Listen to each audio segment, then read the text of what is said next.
Firpta is very important, and even more here in South Florida when we have a whole bunch of people that are buy properties or sell properties, and they are from another country. South Florida is the hub pretty much of international buyers. We get people from all around the world: Venezuela, Mexico, you name it, all of Brazil, anywhere.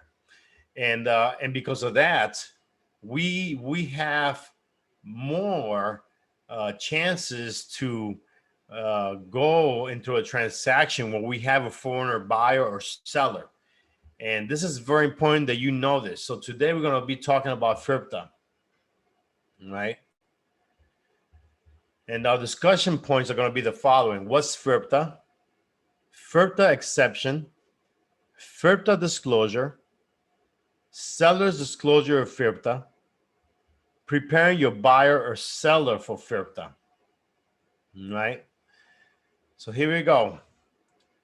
What's Firpta? Firpta stands for Foreign Investment in Real Property, right?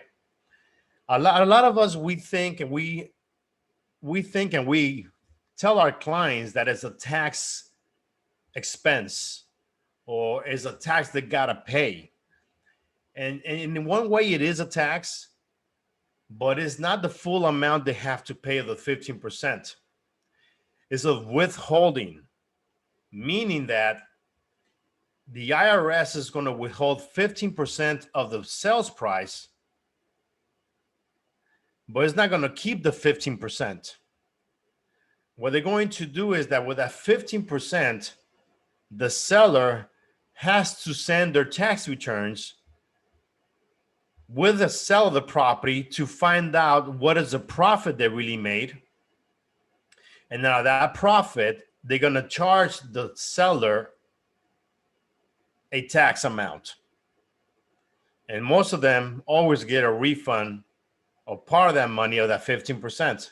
I should say not a refund, but part of that money.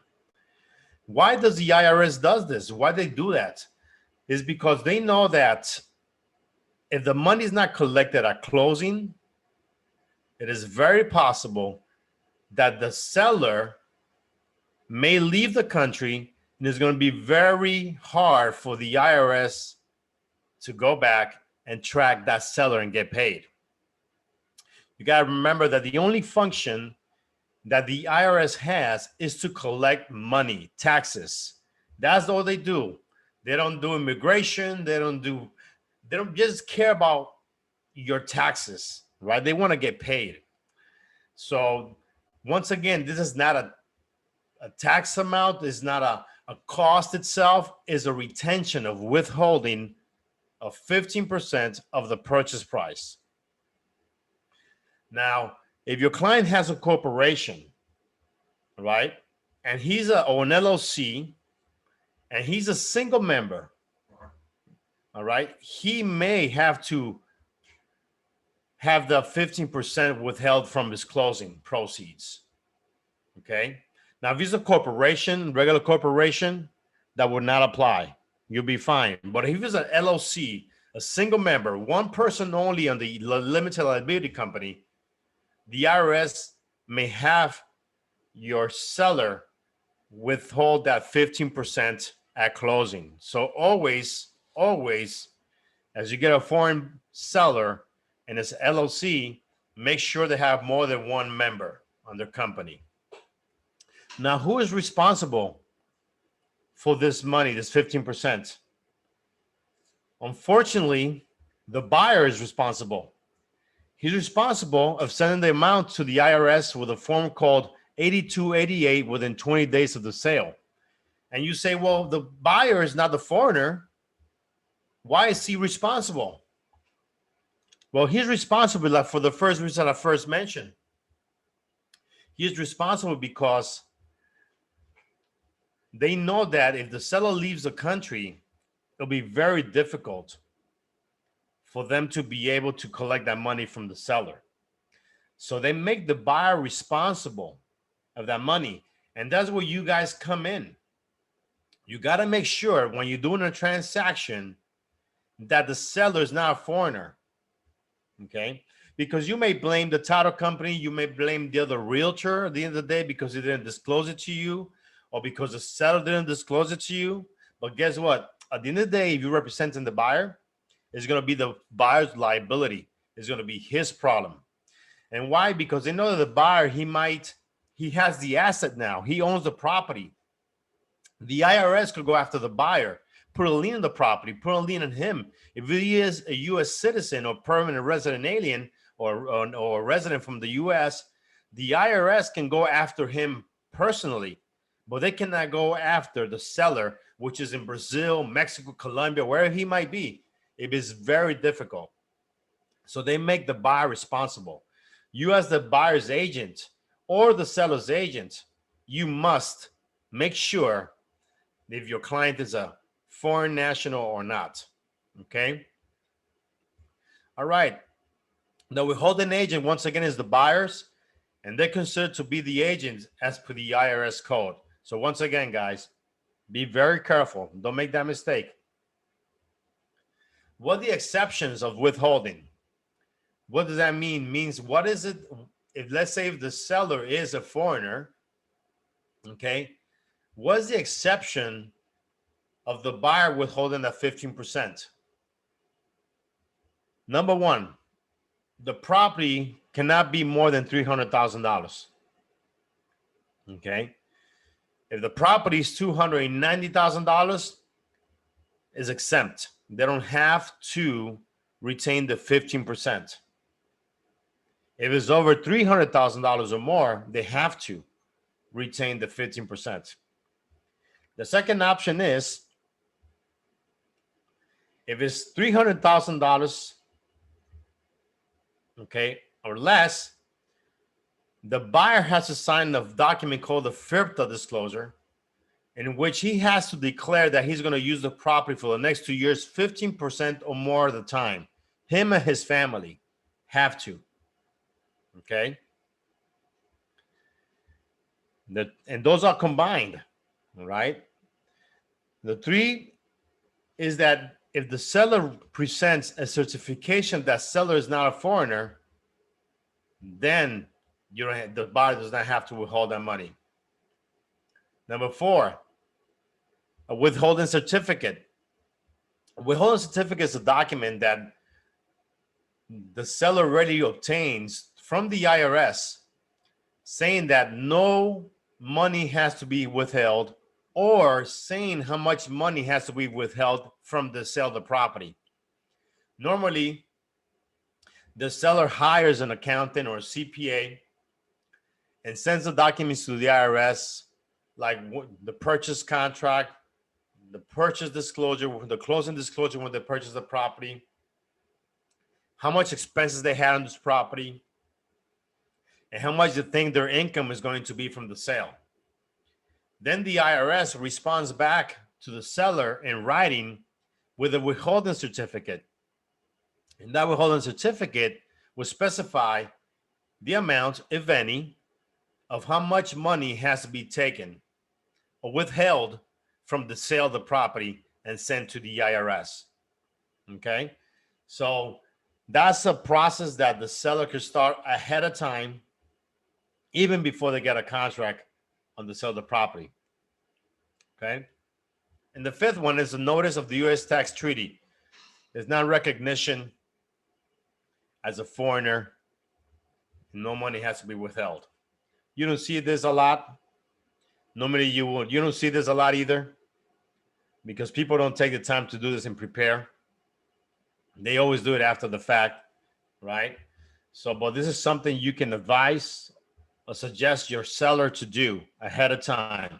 This information that gives you the upper hand of other agents that do not even know or don't even deal with foreigners, because we are foreigners ourselves. We're from other countries. We normally end up doing business with people outside the country. You must know this information.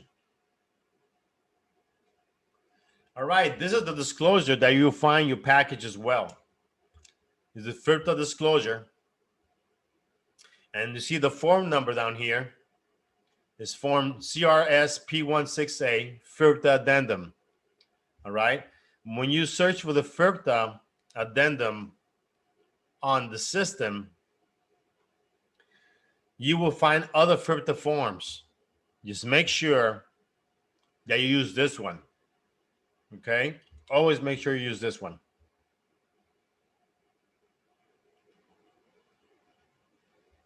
Also, very important, if you represent the seller, okay, or you represent the buyer, whoever you're representing, you always, I suggest that you must have a seller's disclosure. The seller's disclosure is going to, first of all, tell you what's wrong with what the seller knows about the property that may affect the value of the property. All right. If you represent the buyer, there's no reason why you would not have this. You know, if something's wrong with a property and the seller knew about it, but you didn't, all right, your buyer may come after you for not doing the right due diligence. Always get the seller's disclosure, whether you representing the buyer or the seller. And you can see in the seller's disclosure on line number 11, you can see right there what it asks if the seller is subject to Firpta. Right?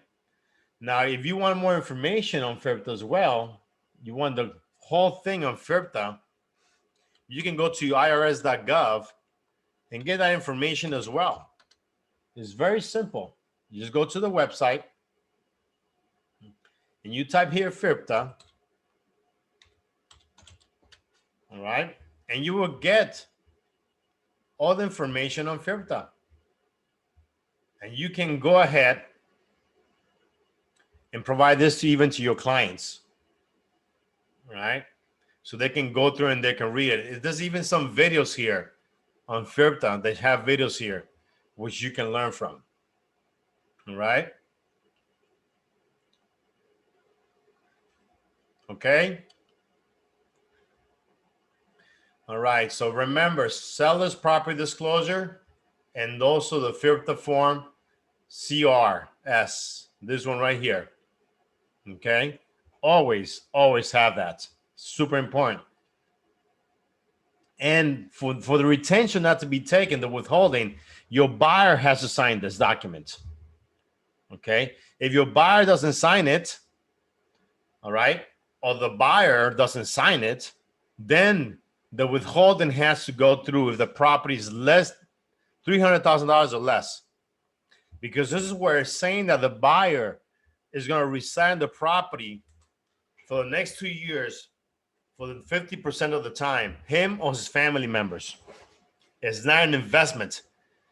If your buyer is an investor, let's say he's the buyer who's buying your client's property is a LLC or corporation, or he's an investor, he's going to flip the property, he's not going to sign this document.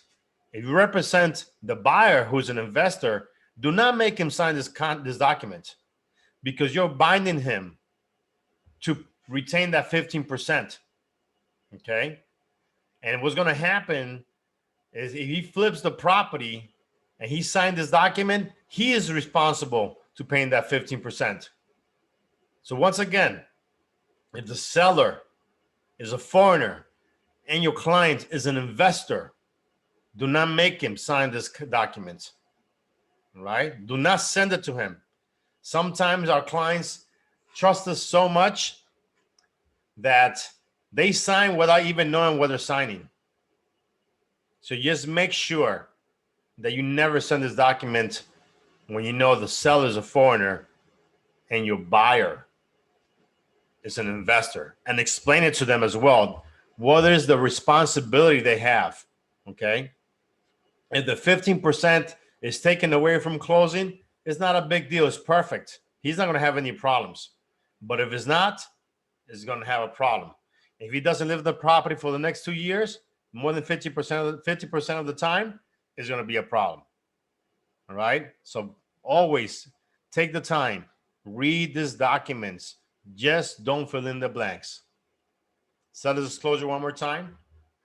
Now, how can you prepare your clients, whether you represent them the seller or the buyer?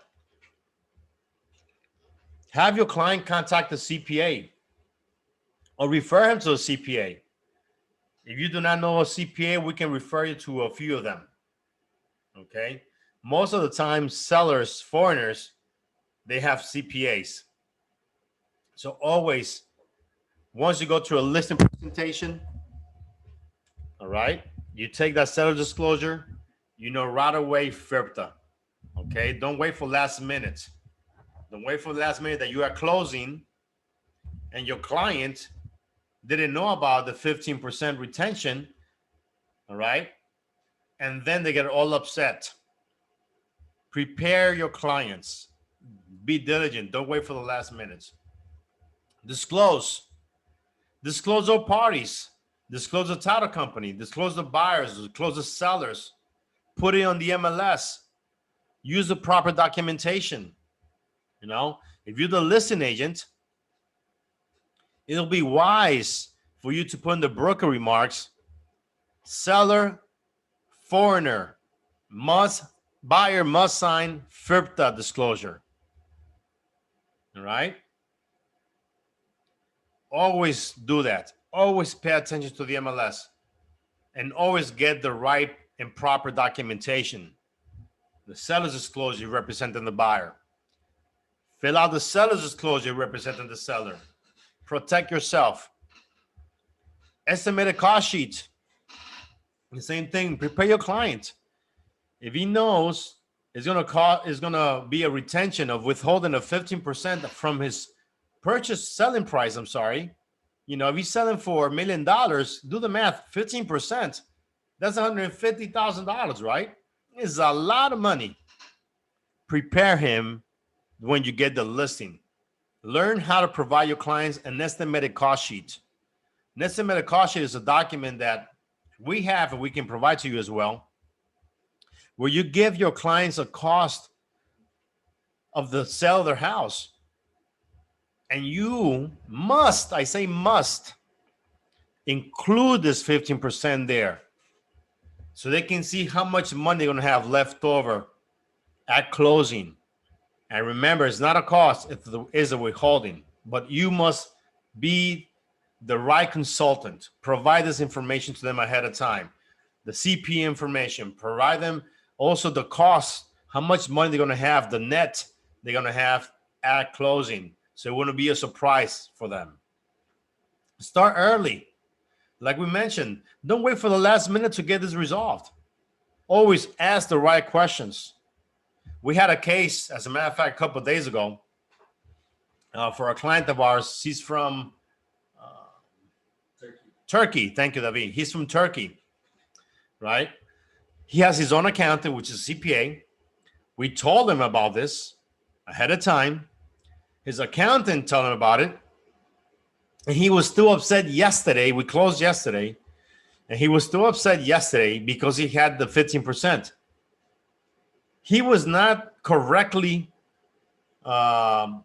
informed by his CPA that he still had to file a tax return and he might get some of that money back, right? Or even most of it, because the property he purchased is a condo hotel. And he's been losing money for the last 5 years. And he's selling for less than he purchased the property. And the purchase price was like $350,000, $360,000, something like that. So his any tax liability is not going to be a lot of money or any money. But unfortunately, that 15% has to be retained and withheld by the buyer. So we had to explain that to him as well. You know? So even though we explained it to him, the CPA did a bad job in talking to him. And this is CPA that he had for many years already. This could happen. But imagine if we did not tell him from the beginning. It would have been a big surprise. So start early in this process. Always start early in this process. All right, guys? All right, guys, it's pretty much the end. An hour, a little bit less than an hour. We hope this material is of value to you. We hope that it really helps you in your business. So